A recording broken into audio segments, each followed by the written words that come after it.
I think walking into Cambridge was quite frightening. Really? Yes, you had the academic challenge was the introduced a fear element, but then there was the excitement that you were going to spend the next 3 years of your life shaping your future in such wonderful surroundings. How did you feel about moving into this room? Was it something you were pleased about? Oh, very much so. I was pleased in that it was distant from activity. It was quiet. You're nodding. I think I chose it for similar reasons. I'd gone around with a friend and we kept very shum about which rooms we wanted because we were sort of round about 60th on the ballot.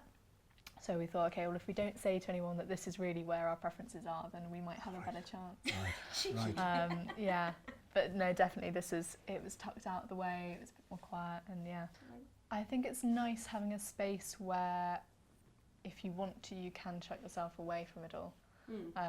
So if I want to go and socialise and do stuff, I'm able to do that, but I don't have that sort of intruding all the time.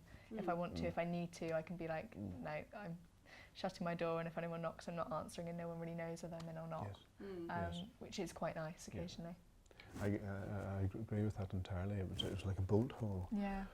I would play my rugby, and then you'd have the after-match discussions and so on, and then you would back to the retreat. Has the view changed at all? No, no. The bicycle sheds are still there on the left-hand side. You watch the tree change through the season. Yes, Lovely. that's very true. And when it gets to the summer, you can just about see the pump holes going past occasionally along the river. Really? That's a distraction. Yeah. Yes. Oh, because you start to feel, should I be there? And Mike, obviously after you left Cambridge, you went on to, I think it's two extremely successful careers, isn't it? Obviously your rugby, and you also had a law practice. Yes. Is that right? Yes.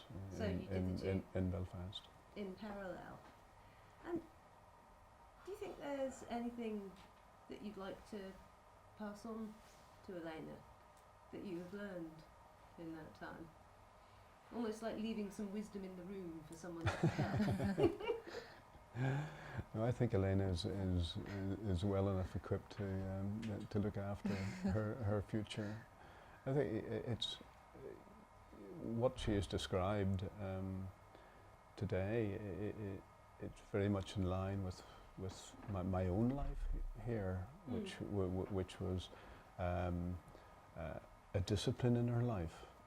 That she could isolate herself when necessary, when work was required, and that's the prime purpose of being at Cambridge.